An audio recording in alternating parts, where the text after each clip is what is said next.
Hi అండి అందరికీ. అందరూ ఎలా ఉన్నారు? చాలామంది కామెంట్‌లలో పని ఉంటే చెప్పండక్క మీ సలూన్‌లో మేమొస్తాము అనేసి అడుగుతా అన్నారు. కనీసం క్లీనింగ్ అయినా ఉంటే చెప్పండక్క అనేసి అడుగుతా అన్నారు. నేను ఈ వీడియోలో వివరంగా చెప్తాను. వీడియో స్కిప్ చేయకుండా లాస్ట్ వరకు అయితే చూడండి. ఈరోజు మా మేడం అయితే ఇద్దరు నేపాలీ వాళ్ళనైతే పిలిపించింది. వాళ్ళ దేశం నుంచి వీసా ఇచ్చి. ఇంతకుముందు అయితే ముగ్గురు నేపాలీ వాళ్ళనైతే పిలిపించింది. వాళ్ళకైతే 2 ఇయర్స్ కాంట్రాక్ట్ అయిపోయిందనమాట. ఇంకా వాళ్ళ నుండి మళ్ళీ ఇంకా ఎక్స్ట్రా మళ్ళీ అకమ్మ కొట్టాలి అంటే వాళ్ళకి ఇంకా జీతాలు ఎక్కువ ఇవ్వాలా.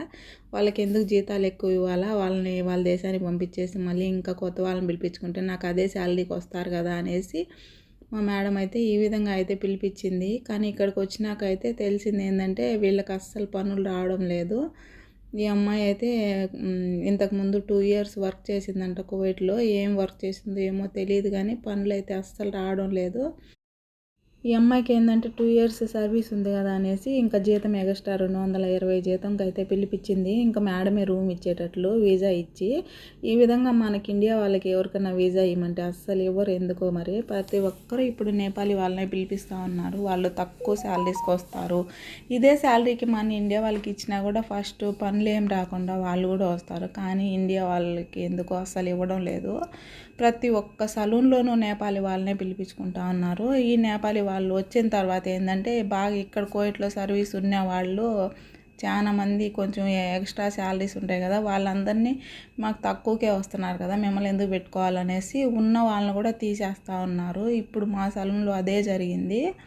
మా సలూన్లో ఇంతకుముందు నాతో పాటు ఇంకొక అమ్మాయి పని చేస్తూ ఉన్నింది. ఆ అమ్మాయిని ఇట్లా నేపాలీ వాళ్ళని తక్కువ జీతానికి పిలిపించుకోవచ్చు అనేసి ఇంకా అమ్మాయిని అయితే రంజాన్లో వద్దనేసింది. ఇంకా వేరే సలూన్లో అయితే జాయిన్ అయిపోయింది. అమ్మాయిని మేడమే వద్దనింది కాబట్టి ఇంకా వేరే సలూన్లో ఇంకా మంచి శాలరీకి అయితే జాయిన్ అయిపోయింది. ఇప్పుడు ఈ నేపాలీ వాళ్ళని అయితే పిలిపించింది. కానీ పని అయితే అస్సలు రావడం లేదు. ఇంకా మేడం అయితే చాలా సీరియస్గా ఉంది. పనులు వస్తాయని చెప్పినారు, రాలేదు, ఈ విధంగా చేసినారు అనేసి. శాలరీ ఇంకా ఎక్కువే కదా వీళ్ళకి, అందుకని అయితే చాలా కోపంగా ఉంది. ఇంకా అందుకని పట్టుదలతో ఇంకా పనులన్నీ నేర్చుకుంటా ఉంది. మేడం వస్తే మళ్ళీ బాగా వార్నింగ్ ఇస్తుందని చెప్పి భయపడి ఇంకా పనులన్నీ నేర్చుకుంటా ఉంది. ఇంకా మేడం అయితే వీళ్ళు వచ్చిన తర్వాత ఇంకా అయితే రాలేదు చూసేదానికి. మీరు వీసా అడుగుతారు కదా, అందుకే నేను ఇదంతా చెప్తా ఉన్నాను, మీకు అర్థం అవ్వాలి అనేసి. మనం అడిగినా కూడా ఇండియా వాళ్ళకి వీసా ఇవ్వమని, లేదు మేము ఇండియా వాళ్ళకి ఎక్కువ జీతాలు, లేదు మేము నేపాలీ వాళ్ళని పిలిపించుకుంటానని ఇంతకుముందు కూడా చెప్పింది. నేను అడిగినాను ఆల్రెడీ, వేరే మా బంధువుల అమ్మాయికి వీసా కావాలని అడిగితే ఇదే విధంగా చెప్పింది. లేదు మేడం తక్కువ జీతానికినే వస్తుంది, ఇవ్వండి మేడం వీసా అంటే, లేదు లేదు వీసాలే లేవు నా దగ్గర అనేసి అయితే చెప్పింది. ఇంకా సార్కి మనం అయితే వాళ్ళు లేదన్నప్పుడు మనం అడగలేం కదా, వాళ్ళు అసలు ఇచ్చే ఉద్దేశం కూడా లేదు వాళ్ళకి. ఎంతసేపు నేపాలీ వాళ్ళనే పిలిపించుకోవాలనే ట్రై చేస్తూ ఉన్నారు. ఇంకా చాలామంది ఏంటంటే ఎలా రావాలి కువైట్కి కొంచెం నాకు చెప్పండి అని అడుగుతూ ఉన్నారు. ఇండియా నుంచి వచ్చేవాళ్ళు ఏజెన్సీ తరపున ఎట్లా వస్తారో నాకు తెలియదు. వీళ్ళైతే వీళ్ళ ఏజెన్సీ తరపున అయితే వస్తారు. వీళ్ళు ఏజెన్సీకి వీళ్ళు డబ్బులు కట్టాలంట, ఇంకా మేడము డబ్బులు కట్టాలంట వీళ్ళని పిలిపియాలంటే. ఇంకా ఒక్కొక్క ఏజెన్సీ ఒక్కొక్క విధంగా అయితే పిలిపిస్తూ ఉంటారు. వీళ్ళ ఏజెన్సీ వచ్చేసి కొంతమందికి 120 దినార్లు శాలరీతో పిలిపిస్తారు, కొంతమంది 150 దినార్లు అట్లా. బేసిక్ శాలరీ వచ్చేసి వాళ్ళకి ఈ విధంగా అయితే ఉంటుంది. వీళ్ళకి ఇప్పుడు పిలిపించినా కూడా వీళ్ళు పర్మనెంట్ అంటే కాదు. ఇప్పుడు 2 నెలలు అకమ్మ కొట్టకుండా అయితే వీళ్ళు పనులు అయితే చూస్తారు మా మేడము. బాగా పనులు చేస్తారు, వీళ్ళు నేర్చుకుంటారు హుషారుగా అనుకుంటే ఉండిస్తుంది, లేదంటే మళ్ళీ రిటర్న్ పంపించేస్తుంది, టికెట్ పెట్టి రిటర్న్ పంపించేస్తుంది. ఇప్పుడైతే ఇంకా నేను ఈ సలూన్లో అయితే మానేస్తా ఉన్నాను. ఇప్పుడు నేనైతే రెజిగ్నేషన్ లెటర్ కూడా ఇచ్చేసినాను మా మేడంకి. నేను ఇంటికి వెళ్ళాలా అనేసి నేను ఇచ్చేసినాను అనమాట. ఇంక ఇచ్చిన తర్వాత 3 నెలలు అయితే ఖచ్చితంగా పని చేయాలా. ఇప్పుడు నేను వెళ్ళే లోపల ఇప్పుడు పిలిపించిన వాళ్ళకైతే నేను పని నేర్పియాలా, లేకపోతే నన్ను పంపించాలంటే కష్టము. ఏం చేస్తుందో తెలీదు. మొత్తానికైతే నేను రెజిగ్నేషన్ అయితే ఇచ్చేసినాను. ఎందుకంటే శాలరీ గురించి అట్లానే ఏం కాదు, కానీ నేను ఇంటికి వెళ్ళాలంటే మేడం కనీసం ఒక 20 రోజులు నెల తప్పించి ఇంకా అంతకు మించి ఎక్కువ ఇయ్యదు. ఇంక నెల 20 రోజులకి మనం ఇంటికి పోయి ఉన్నా కూడా ఉన్నట్టు కూడా అనిపించదు పిల్లకాయల దగ్గర. అందుకనేసి అయితే నేను రిజైన్ చేసేసి ఇంకా బయట అకమ్మ కొట్టించుకొని ఇంటికి వెళ్ళి కొద్ది రోజులు ఉండేసి తర్వాత వద్దామనే ఆలోచనతో నేనైతే ఇచ్చేసినాను అనమాట. నా ప్రాబ్లం కూడా ఈ విధంగా అనేసి చెప్పినాను. ఇంకా వేరే సలూన్కి ఎక్కడన్నా పోవాలని ఇచ్చినానేమో అనుకుంటుందని లేదు మేడం, నేను ఎక్కడ సలూన్ వెళ్ళలేదు, నేను ఇంటికి వెళ్ళాలి, నాకు కొంచెం ప్రాబ్లం ఉంది అని చెప్పి నేనైతే రిలీజ్ ఇవ్వమని అడిగినాను. కానీ ఆమె ఓకే అని చెప్పింది. కానీ 3 నెలలు నేను పని చేయాలి, తర్వాత నాకు రిలీజ్ ఇచ్చేటప్పుడు ఏం ప్రాబ్లం చేస్తుందా ఏమో అనేసి అయితే నాకు తెలీదు. చాలా మందికి అయితే అట్లే చేసి ప్రాబ్లం చేసి పంపించింది జీతాలు ఇవ్వకుండా. ఇప్పుడు నాకు ఎట్లా చేస్తుందో మరి నాకైతే తెలీదు.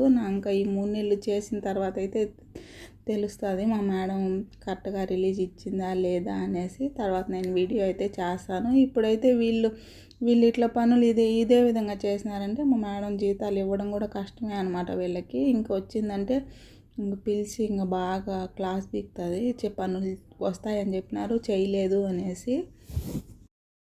సలూన్ దగ్గరకు అయితే ప్రతి ఒక్కరు అయితే వేకెన్సీ ఉందా అనేసి ఇండియా వాళ్ళు చాలామంది అయితే వస్తూ ఉన్నారు. కానీ మా మేడంకి మనిషి అవసరం. నేను వెళ్ళానంటే మా మేడం ఇంక ఎవరినైనా సరే ఖచ్చితంగా తీసుకోవాలి. కానీ ఎంతమందో వస్తున్నారు కానీ నెంబర్లు తీసుకొని పంపించేస్తూ ఉన్నారు. ఎవరిని అయితే తీసుకోవడం లేదు పనులకి.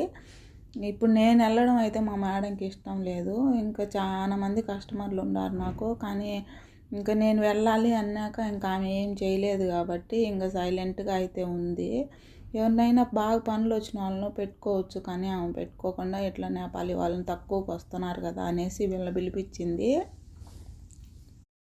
ఇప్పుడు ఈ అమ్మాయి వచ్చినప్పటికి ఇప్పటికైతే చాలా మేలు. ఇక్కడికి వచ్చిన తర్వాత అయితే రెట్రో వైవి అట్లా చేయడం అయితే కొంచెం నేర్చుకునింది. ఫస్ట్లో అయితే వైవి ఎట్లా చేయాలనేసి కూడా తెలీదు. ఈ అమ్మాయి పనిచేసిన సలూన్లో 2 years చేసింది కదా, అక్కడైతే వాళ్ళు ఓన్లీ బాడీ వ్యాక్స్ ఇంకా హెయిర్ ట్రీట్మెంట్లు ఇవే నేర్పించినారంట. ఇంకా జుట్టు సుష్వార్లు వైవీలు ఇలాంటివి ఏం నేర్పిలేదంట. అందుకని ఈ అమ్మాయికి ఇలాంటి పనులు ఏమీ రాలేదు. కానీ వీడియోలు అయితే మా మేడంకు వీడియోలు పంపిస్తారు కదా, అప్పుడు ట్రైనింగ్ పోయినప్పుడు వీడియోలు ఉంటాయి కదా, అవి అయితే పంపించినారు. ఇంక మా మేడం పనులు వస్తాయిలే, బాగా చేస్తారు, సర్వీస్ ఉంది కదా, ఇంకోవేటి గురించి తెలిసే ఉంటుందని ఈ అమ్మాయిని అయితే పిలిపించింది. ఈ అమ్మాయి మళ్ళీ ధైర్యం ఏంటంటే అస్సలు పట్టించుకోదనమాట. మనం బలవంతంగా నేర్చుకుందు, మళ్ళీ మేడం ఇబ్బంది పెడుతుంది అని మనం పిలుచుకోరావాలా. ఈ అమ్మాయికి అస్సలు ఇంట్రెస్ట్ లేదు.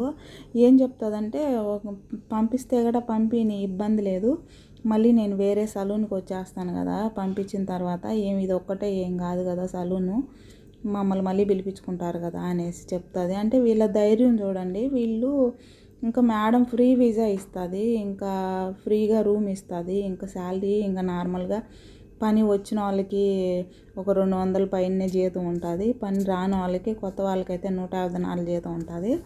కాబట్టి ఇంకా అన్నీ ఓన్లీ ఏజెన్సీ కట్టుకొని ఇంకా ఖర్చులు పెట్టుకొని వస్తే మళ్ళీ మేము అయితే ఇంకో సలూన్కి రావచ్చు కదా ఏజెన్సీ తరఫున, ఇబ్బంది లేదులే అని వాళ్ళ ధైర్యము. ఇంకా మనం అలా ధైర్యం చేయలేము, ఎందుకంటే మనం డబ్బులు పెట్టుకొని రావాలా, ఎంత డబ్బులైనా మనకి ఈడ కోయేటోళ్ళు వీసా ఇచ్చేవాళ్ళు లేరు కాబట్టి. ఇప్పుడైతే ఈ అమ్మాయి బ్రష్ వైవి చేస్తూ ఉంది చూడండి. అస్సలు బ్రష్ వైవి అసలు తిరగడం లేదు. ఇవి మా దగ్గర కస్టమర్లకు కన్నా చేస్తే కస్టమర్స్ అస్సలు ఒప్పుకోరనమాట.